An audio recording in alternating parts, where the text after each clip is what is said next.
Hello, everybody, and welcome back. My name's Anna Cotton, and I'm going to be hosting the second half of our Celebrating Autism event today. Jasmine, are you ready to read your piece to us? Wonderful. Got suspense here, come on. Susan sat in the tree, swinging her legs and spinning her sword around her head as the wind whistled in the emerald green trees. And it was just as she heard the first crack of thunder that there suddenly came a small voice saying, "Excuse me, but you're sitting on my head." Susan jumped up and saw a small bedraggled grey mouse lying exactly where she'd been sitting. That's as far as I got. Wonderful. You got the start of a really intriguing piece there. Thank you, Jasmine. Oh. So now we're going to move on to the Derbyshire adult groups, led by Trevor Wright. Now, Trevor, as Henderson touched on earlier, provides autism training and consultancy. He's a social worker. He is co-chair of the DASC National Autism Strategy Board, and he's a regular performer at Midlands poetry events. He's the director of Derby Poetry Festival. So he sounds like a very busy man indeed. And he's published 2 poetry collections with the Big White Shed. So here is Trevor to perform his commission piece. Thanks, Anna, and I'm really looking forward to what happens with the mouse in the tree at some later stage from Jasmine. I'll do, if this time I'll do things the other way around. I'll read my piece at the end, I think, so we can give the group a chance to be heard first. And I'll introduce Aoife Mannix, who was co-hosting the group with me. But first, about the Derbyshire group itself. I mean, we had 2 groups. The original one from December, and then the second one when further funding came through. So we've got representatives from both groups who are going to read some material for us today. What I kind of liked about both groups was the respect that everybody had for each other. There was no kind of speaking over each other. Everybody listened to each other. It was very supportive. Aoife and myself ran exercises that ranged from being stuck on the M5 in a camper van on a bank holiday to a fancy dress party on Venus. And it didn't matter what we threw at them. They just got stuck in.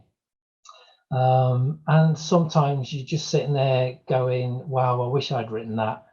And other times you're just howling them with laughter, and sometimes both, and the same piece.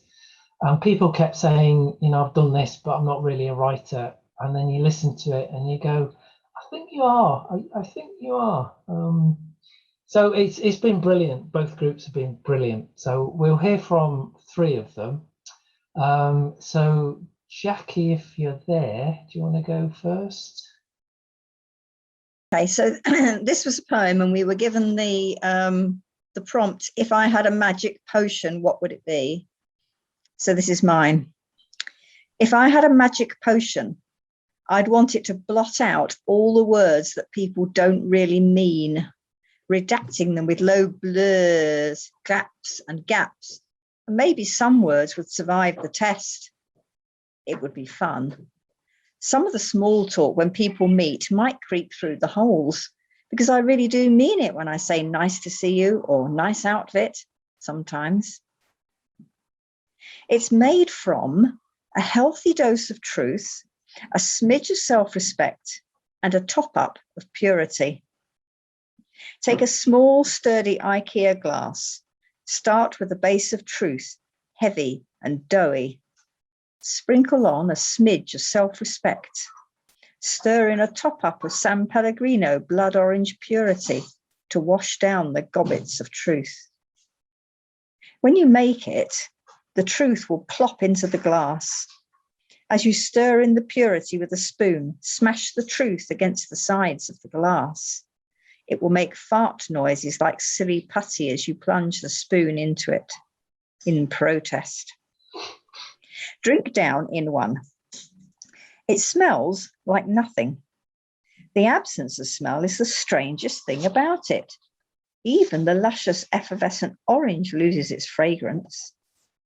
It tastes, improbably, of nothing at all. How you feel when you drink it depends on who you are. A wholehearted soul feels invigorated, uplifted. A sly trickster will feel all dark, churned up, as though they're just getting food poisoning and they're not quite sure what will come out of where. Well, that's my poem. Thank you, Jackie. Thank you, Jack. I love that idea of having blocking out the chit chat and having a recipe for kind of just reducing things to what matters. So thank you. Thanks for reading that. Okay, Graham, are you ready? As ready as I'll ever be. Go for it. Okay, this is the first thing I submitted to the anthology. I call it Confessions of a Stimmer. I am the painter, hands brushing, jabbing, scraping. I am the conductor, arms reaching, pointing, waving. I am the pianist, fingers poking, tapping, drumming. I am the dancer, legs pacing, twisting, stomping. I am the vocalist, lips cussing, whistling, scatting. I am the imposter, mask covering, acting, faking. Okay, that's my first one. And my next one is a little tribute to all the key workers out there. And it also touches on the subject of emotional health, things like that. So here's my little tribute. It's called Who Needs a Doctor? Dr. Frederick sat in his office one night drinking the alcohol. He held up a mirror, a hand mirror. As he looked into it, his wife smiled back. She spoke soothingly. Don't blame yourself. The illness was new. You did everything possible. You've helped so many others. You're meant to be a doctor. Thank you, Graham. And I'm sure lots of people, I've got my little fidget spinner here, lights up as well. And one of the things that I think Graham impressed us with was that kind of mix of darkness and humour that came across. But and as somebody said in chat, but also very moving as well. So thanks, Graham. And then lastly from the Derbyshire group, we've got Joe. You there, Joe?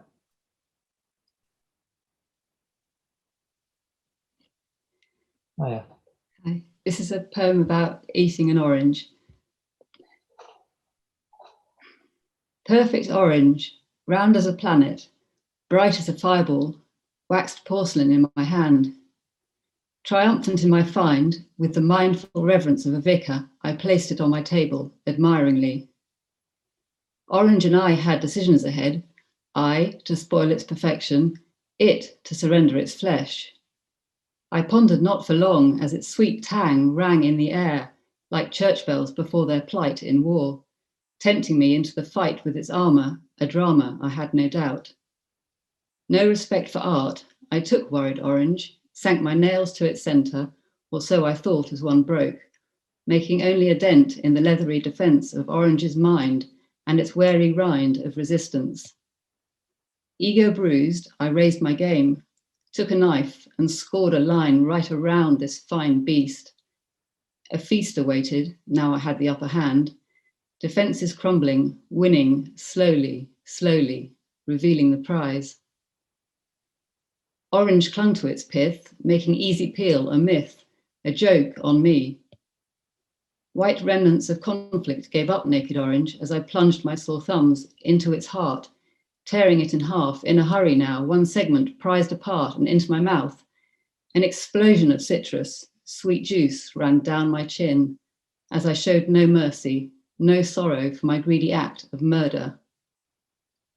3 minutes of joy worth every moment of plundered possession.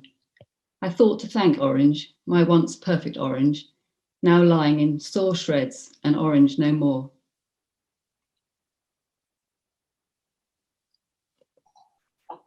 Oh, thank you, Joe. And am I right that that's the first time you've ever read anything on something like this? Yes, that's right. Ever? Yes. Well done. Well done. Thank you.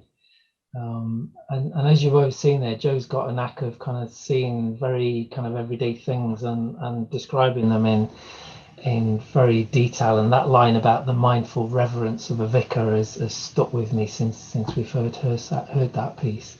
So thanks, Joe, and thanks to Graham and Jackie. Next then, Aoife Mannix, who some of you may know. When I got paired up with Aoife, I did a double gulp. The first gulp was because I'd seen all the things that she'd done over the years, and the second gulp was because only about 5 months earlier I'd actually seen her perform in Nottingham, so I knew how good she was. But Aoife's been brilliant to work with as we've kind of run the sessions, and brings a vitality and energy and supportive kind of feedback to people that has really helped the group. So over to Aoife, can you introduce yourself and read us your piece. Thanks, Trevor. Just to say, it has been an absolute privilege to work on this project. I loved it, and just the quality of the writing and just the really amazing people that I've met. It's been really, really brilliant. This is a poem that I wrote basically to sort of celebrate the creativity of people on the spectrum, and also to mark the importance of having safe spaces for people who see the world differently. And it's called Autism is a Superpower. Stories of blue glitter shoes and pink hair, dare to be you. A hugging machine for heroes, sensitive to the heaviness of a world of box ticking and boom bullying. Sometimes there is so much kryptonite being thrown at you that it's good to remember the Big Bang theory of Einstein, Facebook connections, Microsoft revolutions, all those geniuses who needed a bit of peace and quiet, a bit of routine to protect them from the panic of traffic lights and those days when you can't be bothered to clean the ceiling first, but find the worry of bus timetables eats into your bones. In this space, we are gold leaf spellings, star stripes, magic buttons, the blue of birthday books, deer on the run, cutting up dictionaries and folding our capes into origami original wings. We are safe, we are brave. Thank you.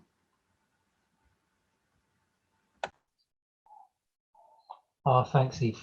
That was lovely, and I'm sure a lot of people will recognise those things like kryptonite and the heavy weight of the bus timetable. Yeah, thank you. Okay, we'll just finish with the one of mine that was in the anthology. I was diagnosed when I was 54, so I was one of those kids in school who nobody really noticed and took any kind of, I didn't get picked up by teachers or health, because I was one of the quiet ones, sat at the back, didn't cause any trouble. So this poem is from the anthology called Challenging Behaviours, and it's about that thing that, you know, things that we do, stimming, we call rigid, repetitive, restrictive, but to us, a lot of these behaviours are not that at all. They're calming, they're relaxing, they help us focus. They're certainly not challenging, which is the way that some other people see it. So this is called Challenging Behaviours. She said that I presented well. He's one of those, geez, chuffing hell. Well, pardon me if you couldn't tell. Should I have torched some cars? He said I didn't look that way, noted that my coping strategies were great. Oh, false impression, sorry, my mistake. Perhaps I should torch some cars. I'm never going to be the diplomat. No, I'm not good at doing maths and stats. And if one more muggle asks if I'm savant, I'll take to torching cars. Body language me out of reach. Try to cure me with watered bleach. Don't tempt me while I breach the peace and resort to torching cars. Some seem to go to any length to see disorder and not the strengths. I suppose I could start with a disused bench, then build up to torching cars. Others rigidly try to change our ways with management strategies or ABA, with plans to re-engineer our DNA. Who'd blame us if we did touch some cars? But if there is a problem with empathy, maybe possibly it's two-way. Do we really have to rue the day when we drive humans to torching cars? So wouldn't it be dandy, wouldn't it be mint, if folks just accepted difference instead of fueling desires to spend a double stint torching all them cars? So thank you. Thanks again to Aoife and to Graham, Joe and Jackie from the Derbyshire groups. And back to Anna. Thank you so much for that, Trevor, Aoife, Jackie, Graham and Joe. So our penultimate set of readings comes from the second Nottinghamshire group led by Pippa Hennessy and myself. Pippa is a writer who has published poems, graphic fiction, short fiction and creative non-fiction. She works for Five Leaves in Nottingham and for First Story in the East Midlands region. She recently graduated with an MA in creative writing from the University of Nottingham, and she's published a series of poems inspired by quantum theory in Sounds Rights Press's Take 3, and is now writing digital poetry about her experiences of autism. So Pippa is now going to read her latest poem inspired by Beyond the Spectrum. Hi, thanks, Anna. Yeah, quantum theory, how stereotypical is that? It was a special interest for a while. Well, like Trevor, I was diagnosed at 54, and it just made so much fall into place. And the poem I'm going to read is kind of about that, about looking back on how autism has affected my life. And it is very much inspired by being in the brave and safe space, as Aoife said, that's been provided by our groups. I mean, both of the groups that we've led have just been even really safe to express some of the things that in this poem. I apologise that it's a little bit dark at times. Cut it out. My label scratched skin screams. They make t-shirts these days with printed information on all clothes. Skin, the largest human organ, deserves respect. Labels have scratched me since I was born. At the start, I had four eyes, swat, weirdo, the one who talks too loudly, the one who fidgets all the time, oldest child, should know better, sister, daughter, freak. Teenage me tried to cut out the labels with pencil sharpener blades, became skiver, loner, rebel, nutter, the one who mumbles, troublemaker, problem child, should know better, smoker, alky, vandal, freak. I tried to grow up. The labels changed again. Student, dosser, hippie chick, dopehead, miserable cow, drifter, the one who beat the Balrog, geek, wife, mother, worker, freak. My midlife crisis started early, gave me new labels. Lesbian, homewrecker, homeowner, single mother, mature student, writer, go-getter, debtor, depressive, self-harmer, alky, freak. The weight of the labels broke me, so they loaded me with more. Burned out, suicidal, impatient, treatment resistant. The labels I gave myself scratched through my skin to the blood beneath. Selfish, bad mother, lazy, worthless, freak. And then finally, I found a label that made sense, a transparent, shimmering label that rainbow colours all the others, smooths the scratchy corners, makes them sit right against my skin. I still cut the labels from my clothes, but I bear the rest with pride. Loving wife, good mother, homemaker, hard worker, writer, teacher, autistic. Thank you. So yeah, so that was my experience of autism, and it was, I have to say, an absolute pleasure to work with Anna on facilitating the Nottinghamshire groups. Anna is a writer, editor and workshop facilitator who got just a little bit more than she bargained for when she joined Beyond the Spectrum. After developing her understanding of how autism presents in women, she realised that she's autistic. She's also a recent MA Creative Writing graduate, the author of 3 contemporary fiction novels, for which I admire her because there's no way I could ever write a whole novel.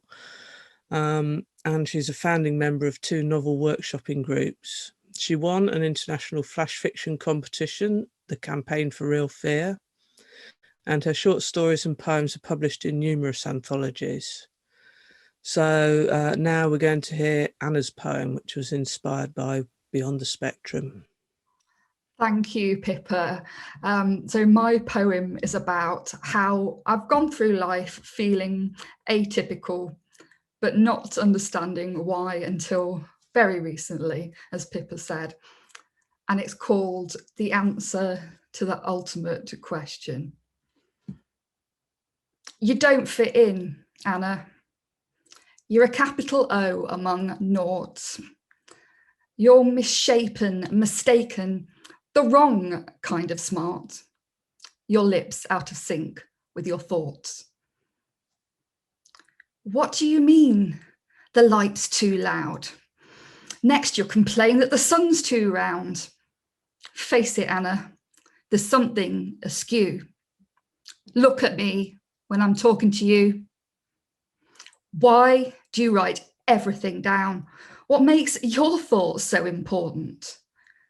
Why are you scrambled without your pen? Your script smells overcooked again. You don't fit in, Anna, not even close. You stick out like a snout. You're an octopus among the pigeons. You're a cartwheel in the kitchen. You're the eye that spots the incongruous A submerged in a soup of words. You're the pricked up ears on the morning train, snagging whispers to weave into verse. You're the hand that paints the laughter lines, reviving bygone faded smiles. You're the mind that holds the master key to a trove of gleaming memories. So embrace it, Anna. Surely you knew the answer to life, your universe, your identity masked till you turned 42.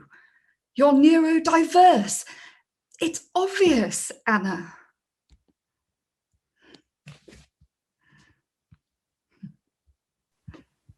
Goodness, oh my goodness, thank you so much, Anna, that was amazing. I've loved to see, love seeing that poem develop. Actually, it's just fantastic.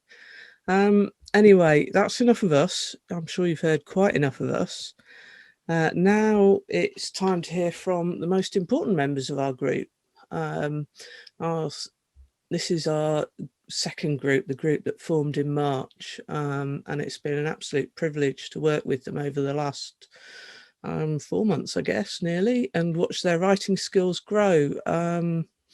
They're a wonderful, supportive group. They encourage each other to produce even more fantastic writing. Sadly, only 3 of the 7 can be here to read today. Hayley was going to join us, but unfortunately she's unwell, so she's unable to. But I'm sure you will enjoy what Rachel, George and Nikki have to say. Anna and I are going to sort of take it in turns to introduce the writers. So now I'll hand back to Anna to introduce our first writer. Thank you, Pippa. First up today is Rachel, and she's been writing beautiful poetry for years, inspired by her own experiences and observations of the world. Thank you. Thank you, Anna. Okay, this poem that I'm going to read today, we did an exercise that was looking at the misconceptions about autism and then looked at what kind of feelings that brought up for us. And we chose one feeling that we'd mentioned, and then we needed to write a line per sense of the 5 senses, the 5 most typical senses. So it's called Forlorn. Forlorn feels like grasping at the last rays of the summer sun. Forlorn tastes like a drop of water when your parched throat cries out for more. Forlorn smells like other people's restaurant food when your homeless stomach aches. Forlorn sounds like the retreating engine of your unrequited lover's car. Forlorn looks like a baby abandoned in a cardboard box, whimpering for a mother's arms. Thank you. Thank you so much, Rachel. Second to read today, we've got George, who writes speculative fiction, and he will read 2 pieces of work to show the range of his talents. Over to you, George. Hello, thank you. This first one is a quite a short poem. It's about, well, the countryside basically. So, lunchtime and tea in the green fields, waistcoats and scones, dandelions and butterflies. Gloriously the sun does shine, and it will never set.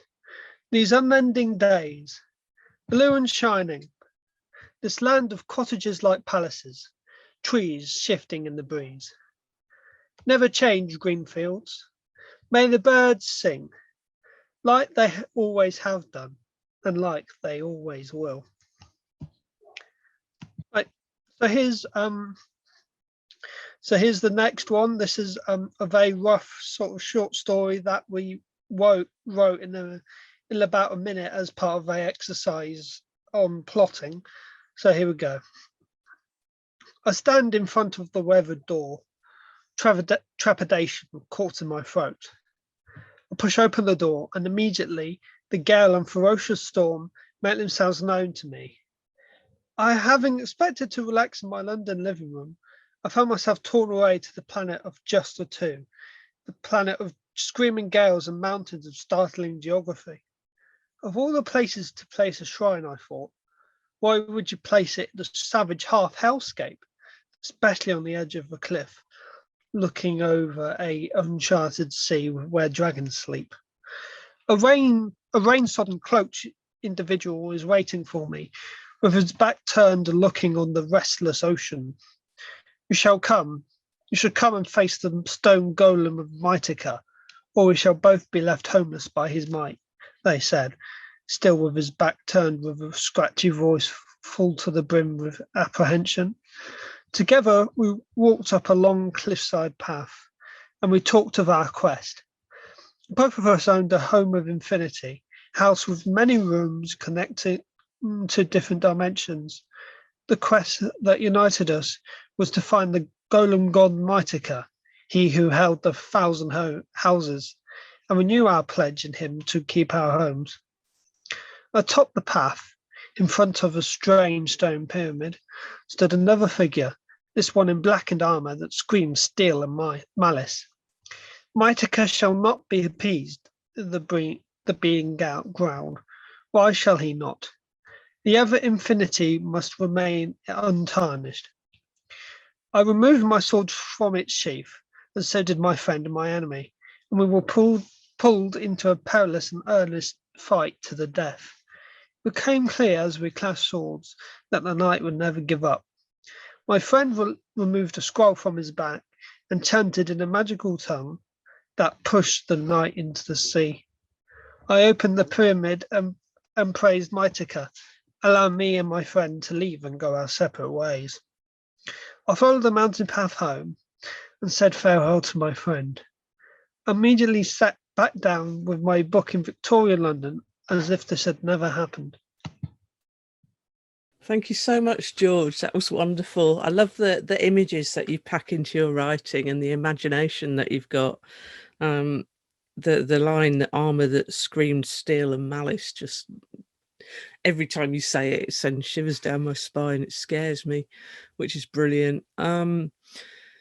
Okay, so where are we now? So next, we have Nikki, who is an absolutely fantastic poet, with whom I share a special interest in Lego, but I do not share her love of chili, which I believe she might be going to mention, maybe? No, I don't.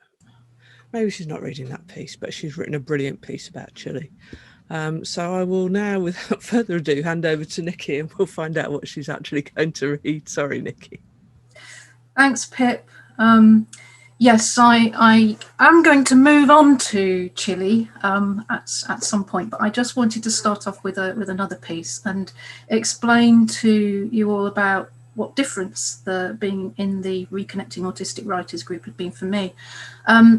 These workshops have given me the impotence, confidence and container, and I'll say what I mean about that in a minute, to complete a project I've been working on for some years. That's a memoir in blackout poetry, which I won't go into too much detail, but is me writing and finding myself in only articles that were published in the Observer magazine. I actually had been looking to complete an introduction to this before I felt I could do anything with it or put it out into the world.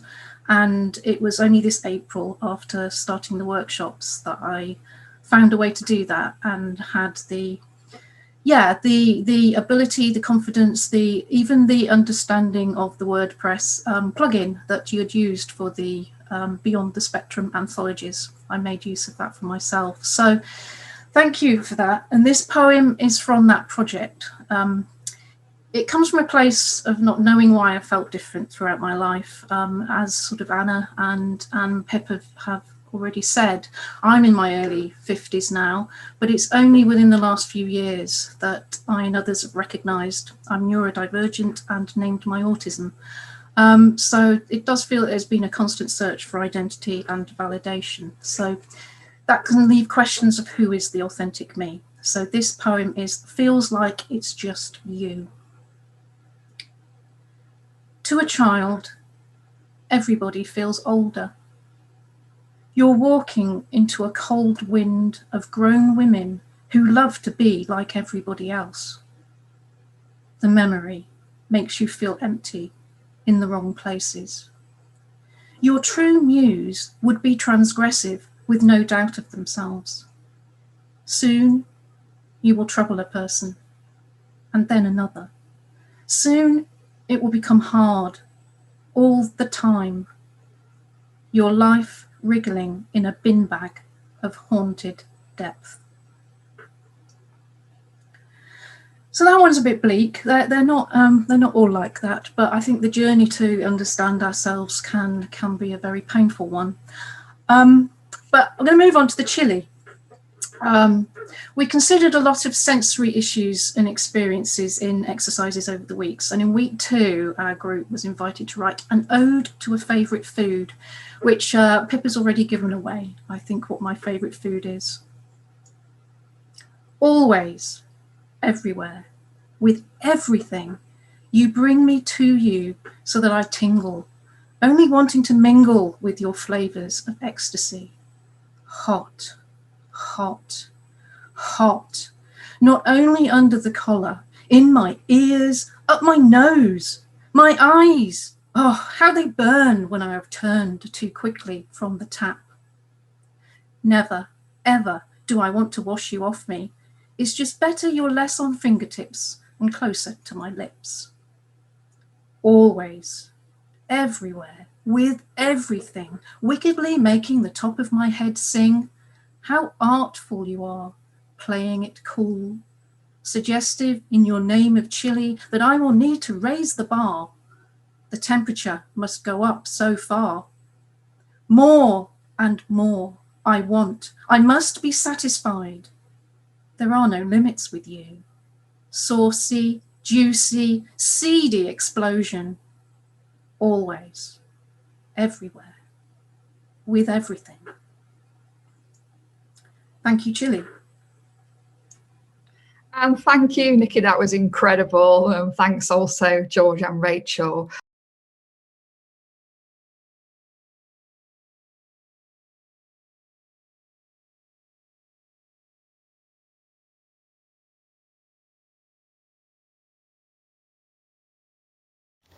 I am 3. The ripe stench of rice pudding, paint and Play-Doh, with undertones of childish sweat and dirty nappies, permeate the 2 bright fluorescent air. Children are shouting so loud the room seems to quiver with their high-pitched squeals. We stand in a circle, a dull red hula hoop between us. In my hand is a small and battered blue beanbag. I like its weight in my hand, the way the beans inside feel as they click together beneath my fingers. I hold it to my nose and smell the dust and hands of generations of children before me. All too soon it is my turn. Eyes turn expectantly my way. The teacher's over-pink lips stretch back to reveal teeth in a facsimile of a smile, and she calls my name. I throw the bag, aiming for the hoop. It falls uselessly at my feet. "Nearly!" the teacher cries. Outwardly I smile awkwardly, because that's what good girls do. But inside I roll my eyes. It was not near.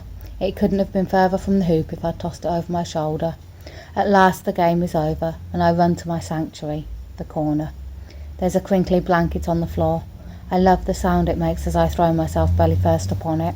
I squeeze it and rub it smooth with my palm. A current of pleasure trails down my spine. I spend a few more moments savouring the crinkle of the blanket before reaching for my ultimate goal, a bright yellow plastic monstrosity in the shape of a teddy. It has buttons and bells and all manner of interesting things. My favourite part is the orange dial on the bottom left foot. It looks just like the rotary on the telephone at home. I push my finger into its small hole and whiz the dial around and around. The smells and sounds of the crash fade. It's just me and the dial now. I delight in the clack, clack, clack sound and the feel of the spinning dial. Then a shadow falls across me. A hand reaches down and snatches the toy away. It hurts my finger. I look up. It's Sarah, the new teacher. She shares a name with my favourite person, my sister, but she's nothing like Sarah at home. Sarah at home is funny and kind. Sarah at school is shouty and mean. "That's a baby toy," she admonishes. "Go and play with the other big children." Inside I shout back, "The beanbag game is a baby toy. The teddy is the only thing in this infantile hell that makes me happy." But outwardly I smile up at her and scurry off, because that's what good girls do. I can't bring myself to play with the other kids. They're loud and their games don't make sense. Besides, I feel like I'm going to cry, and good girls don't cry at school.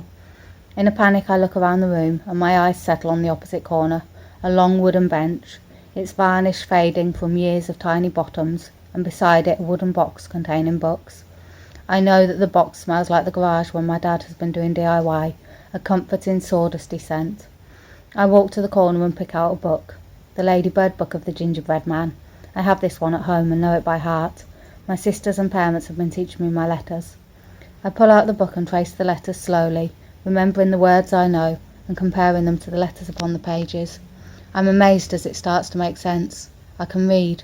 The crash disappears once more, and I am transported to the world of stories. I am home.